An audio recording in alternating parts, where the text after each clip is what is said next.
करण्याने आता तोडफोड थांबवावी सामाजिक नाही असं पण नाही म्हणणार. त्यांना दम नाही निघणार. आळी असते मोठी, काही काहीच्या बिगाड शेपटाच्या आहेत, काहीच्या शेपटाच्या आहेत, टोकरी देतात. त्यांना सल्ला देण्यात आपण काय अर्थ नाही. मग त्यांचं पोट कसं चालत, त्यामुळं ही शक्य गोष्ट नाही. परंतु ज्याचा त्याचा निर्णय म्हणला. शेवटी काय असतं बघा, किती कुणी काही म्हणलं तरी आता ऐकतच नसेल ना. ज्याला जे करायचं ते करणार. परंतु माझा उद्देश गोरगरिबांच्या लेकरासाठी, मला राजकारणाशी नाही देत. दादा, हैदराबाद गॅजेट लागू झाल्यानंतर बीडमधून फक्त 11 कुणबी प्रमाणपत्र आतापर्यंत मिळालेत. संभाजीनगरमधला आकडा जर बघितला तर 40च्या पुढे गेलेला नाही संपूर्ण मराठवाडा विभागाचा. नेमकं हे राबवण्याची जी प्रक्रिया आहे ती योग्य पद्धतीने चालू नाही का, आणि नेमकं अशा पद्धतीने अडचणी काय येतात? आपल्याला अगोदर त्यावेळेस त्यांनी असं सांगितलं होतं की आत्ताच 8-15 दिवस झाले GR काढून, आणि शेतकऱ्यांवरती प्रचंड मोठं संकट आलं मराठवाड्यात. आपण थोडं थांबूया. पटलं आम्हाला. त्याचं कारण पण तसं होतं की शेतकरी तुम्ही सगळ्यांनी बघितलं किती संकटात होता. GR मराठवाड्याचा शेतकरी संकटात पण आला मराठवाड्याचा, आणि ते आपल्याच बांधव थांबलो. 4 दिवस लेट निघत अशा हिशोबाने आम्ही थांबलो. तोवर आचारसंहिता लागली. पण मी गॅरंटीनं सांगतो तुम्हाला, मराठवाड्यातला पश्चिम महाराष्ट्राला एक पण मराठा आरक्षण वाचून राहणार नाही. एक पण. सोशल मीडियावरती एक ट्रेंड चालू आहे सध्या की परळीमधून तुम्ही निवडणूक लढवावी आणि मुंडेंना उत्तर द्यावं, असा ट्रेंड सध्या सुरू आहे. कसं समितीला परळीमध्ये निवडणूक तुम्ही लढवावी आणि मुंडेंना उत्तर द्यावं, असा ट्रेंड सध्या सोशल माध्यमावर. माझ्या डोक्यात हे बघा, मी नाही लपवत बघा काय, आणि तुम्ही सगळे बघतात बी. मी लपतच नाही आणि मला लपता पण येत नाही. राजकारण हा मला नादच नाही. पण समाजाच्या जीवावर उठल्याच्या नंतर मी मात्र मग दम खा. ज्याचं त्याचं मी मागे सांगितलं, तुम्ही तुमचं राजकारण करा, मोठे व्हा, पण मराठ्यांवरती अन्याय का करा, हे माझा उद्देश. तुम्ही अन्याय केला, मी नाही सोडणार. मग तुम्ही किती असो, किती तो जागीरदार असो, कुणी असो, मी सोडणार नाही. मला याच्यात राजकारण पण नाही आणायचं. आताच्या प्रकरणात सुद्धा मला हे पूर्ण कडीलाच न्यायचं.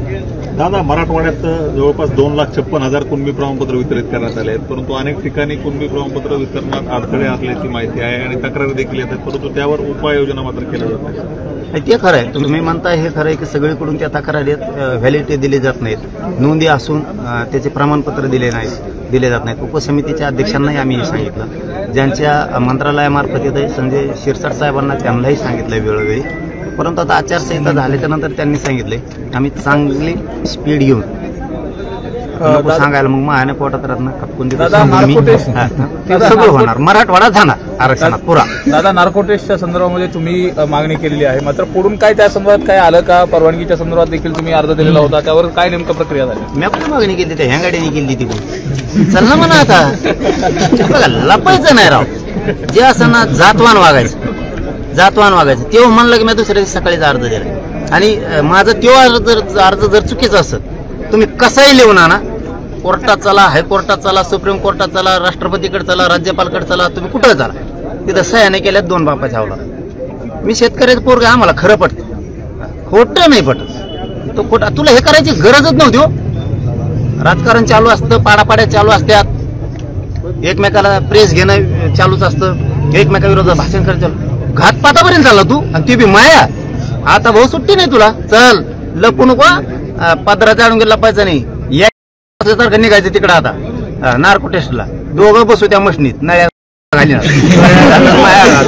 चल, थांबायचं नाही. दादा, 3ऱ्या आरोपीला अटक केलेली आहे, मात्र त्याचा जो कॉल आहे CDR आहे, त्या संदर्भात नेमकी मागणी काय असणार आहे? का तो अटक केलं गेलं, पण ती पुढची प्रक्रिया आहे ती व्यवस्थित पद्धतीने सुरू असं वाटतं? ते कोण पोरग आहे ना मला माहित पण नाही.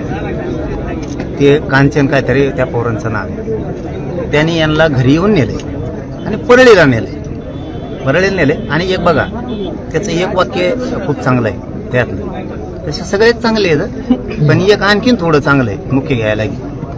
त्यांनी सांगितलं आम्ही तिथं बैठकीला गेलो होतो परळीला, याचा अर्थ शिजला आणि ह्या आरोपीला घेऊन गेला होता. त्याच्यात तो असं म्हणतोय पुन्हा की तिथं एक दुसरा आलेला होता आरोपी, आणि तो बघितल्यावर आम्हाला लय धक्का बसला, आणि त्याला पण बसला.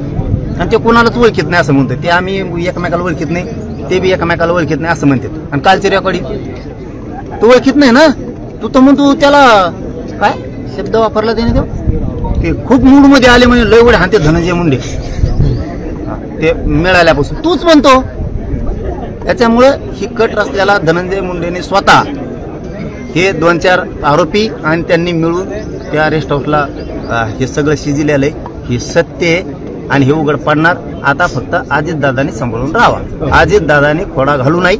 अजितदादांनी विनाकारण आता बळ द्यायचं कमी करावं. खरं खरं काढावं काय असेल मी तयार आहे म्हणतो ना. मग त्याला काय इथं मंत्री आमदार नाही असं म्हणलं ना तर मग लय गोळ होईल. उलटा सुलटा मी बोलून नाही दाखवतो आता मग गोळ होईल. प्रत्येक वेळेस वाचवायचं नाही. मी म्हणतो ना चल तू म्हणतोय चल मग प्रॉब्लेम काय मग चला नार्को टेस्ट सगळ्यात मोठी का ती तिच्यापेक्षा काय मोठं असेल तर ते पण. दादा या प्रकरणातला जो गरुड आहे तो वेगवेगळ्या नेत्यांना भेटत होता वेगवेगळ्या लोकांना भेटत होता आणि मी जरांगे पाटलांच्या जवळचा आहे असं सांगत होता. काय नेमकं तुमच्या परिसरात तिथे थांबत होता काय नेमकं आयला मी त्याला खरंच बघितलंच ना राव. ते कोणी मिळली आणि ते सांगत जाऊन मी भाकरी करायला होता आमचं आमचाच फेस पाडा भाकरी करू बायको असले पण काही सांगा आणतात. आता ते आमच्या जवळच आता सगळे दुनिया बघतात यातला एक बी माणूस इथला आणि पत्रकार बांधव बी असे सगळ्यांना बघितलं राव. तिथं आम्ही आमचंच थापित होतो आम्ही आमचंच खातो. याला ठेवायला पैसे कोणाच द्यायला तुला बघा हे खूप हे बघा विनोदाचा भाग नाही बाई. हा लय मोठं षडयंत्र आहे. ह्या टोकाला धनेने जायलाच नको. ह्या टोकाला नको जायला पाहिजे. ठीक आहे विरोध करणं चालू राहतं. तू मुळावरच उठायला लागला आणि माझ्या मी एवढं सोपं आहे. आता मी एवढं सोपं आहे गाड्याच काय सांगतो. माझ्याजवळ बिगर नंबरचीच गाडी आहे तीच देतो. तुम्ही जाच नसता मग गोळ्या औषधात घाला. बायाचे धंदे करायला तो आता. अरे बाया जेवणात औषध घालत्यान राव. काय कच्चे पाठवले तो. पण एक झालं याच्यातून मराठ्यांसाठी. मराठा जिंकायसाठी मी जिद्दीनं लढलो. पण जिद्दीला लढणाराला हरवायची ताकद नाही यांच्यात म्हणून त्यांनी हरवायचे प्रयत्न नाही केले. कट रचून ते कट रचले.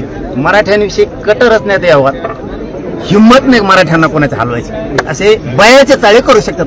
दादा एवढा मोठा कट शिजला गेला पण जे राज्याचे गृहमंत्री आहेत दोन्ही उपमुख्यमंत्री आहेत यांनी कुणी तुमच्याशी संपर्क साधला का हे सगळं झाल्यानंतर आणि सरकार या कटाकडे नेमकं कसं पाहतंय काय कारवाईच्या अनुषंगाने सरकारने काही उच्चस्तरीय पातळीवरून काही आदेश वगैरे दिले तसं काय झालं तुम्हाला माहिती नाही. मला ते काय माहित नाही. मी पण विचारलं नाही. मी पण फोन केला नाही. फक्त पहिल्या दिवशी फोन केला मी ते दुसऱ्या दिवशी यांनी अलिबाबांनी सांगितलं. अलिबाबा नाही ते अलिबाबा तिकडचा आहे. ही शेत केली त्या झाडावर बसतो ते झाड तोडितो आणि फांदीवर पडवतो. त्याच फांदीवर पडतो तीच फांदी तोडितो आणि त्याच्यावरच बसतो. यांनी फक्त त्या दिवशी सांगितलं मी तेव्हा मला नार्को टेस्ट करायची तर मी तयार आहे.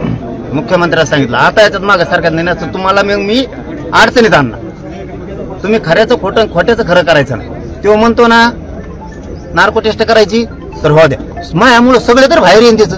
कोणाकोणाचं काय केलंय महादेवभाई मुंडेला काय केलं त्या बाप्पू आंधळेला काय केलं त्या गीतेंना काय केलं संतोष भाईच्या देशमुखांच्या प्रकरणात किंवा अंधारातून किती चाली रचल्या हे तरी लोकांना माहित होईल.